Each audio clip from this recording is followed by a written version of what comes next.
हिवाळ्यात टाचांना भेगा पडण्याची अनेकदा उद्भवते. अशा परिस्थितीत टाचांसाठी घरगुती उपाय करून बघता येतील.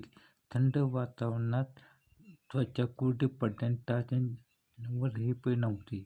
टाचा फुटला टाचांची काळजी न घेतल्यास त्वचेचा संसर्ग होऊ शकतो. टाचांमुळे रक्तस्राव होऊ शकतो.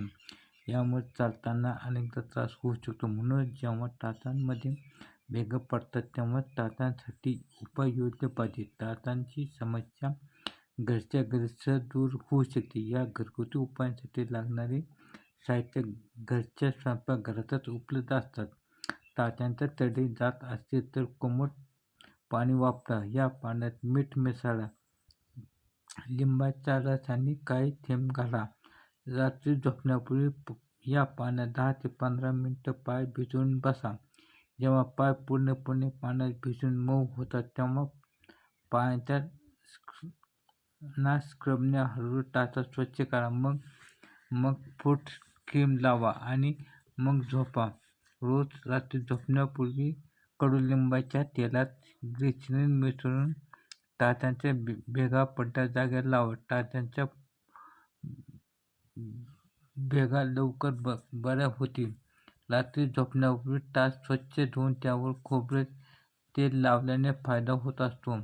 तसेच तांदळाच्या पिठात अर्धा लिंबाचा रस मिसळा. हे स्क्रब तयार करेल. या स्क्रबने डेड स्किन निघून जाईल. पाणी कोमट गरम करा. त्यात 2 चमचे मध मिसळा आणि 15 मिनिटं पाय भिजवा.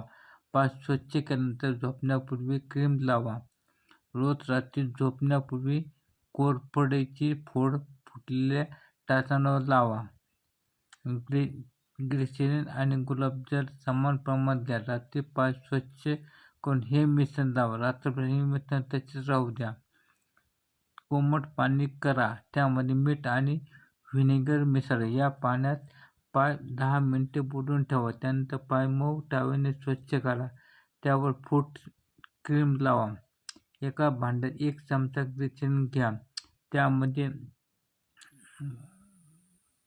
उकळलेले गुलाबजल टाका. प्रथमतः स्वच्छ करा. नंतर या मिश्रणाची मालिश करा. त्याचबरोबर आपण फुटलेल्या टाचांसाठी घरी बनवा पायांचा पॅक. त्यासाठी आपल्याला 2 गोष्टी लागतात. ते म्हणजे केळ आणि मध. प्रथम पिकलेले केळ घेऊन ते चांगले मॅश करा. त्यामध्ये 2 चमचे मध मिसळा. हे मिश्रण टाचांच्या भेगावर